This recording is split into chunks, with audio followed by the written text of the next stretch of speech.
Ma come potete gestire una politica del genere? L'unità spinale deve rimanere in quel presidio e la diabetologia deve rimanere in questo presidio.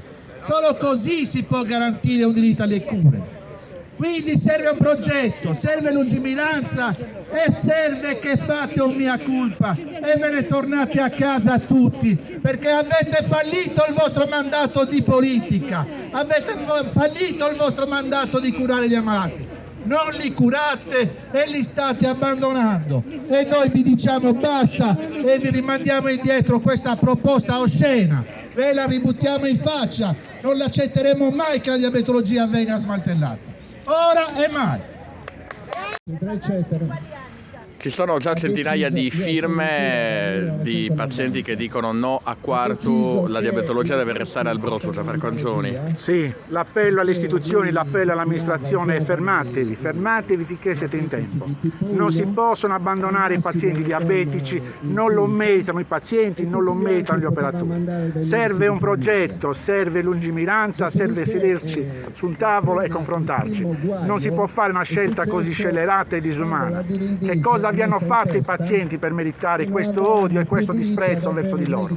Chiediamo di rivedere questa scelta, la diabetologia del Abruzzo non può essere chiusa, serve una pianificazione di una rete diabetologica e la capofila di questa rete può essere il Abruzzo, perché il paziente diabetico va seguito in tutte le complicanze della sua patologia, le complicanze vascolari, ocuristiche, nefrologiche, cardiologiche. Quartu fa il discorso, si lamentano da Cagliari, però anche noi da Quartu possiamo lamentarci dover raggiungere Cagliari. Allora, Quartu, questa è la fesseria, perché Quartu ha già il suo centro diabetico che garantisce l'assistenza a migliaia di pazienti. Quindi una commissione di diabetologia sarà una cosa impensabile. Perché si vuole fare questo accorpamento? Ci chiediamo invece cosa c'è dietro, che disegno c'è dietro, chi gestirà questo centro, perché andare lì significherà nominare qualcuno, chi sarà nominato? Non possiamo pensare che può essere nominato un pediatra piuttosto che un ortopedico, un cardiologo.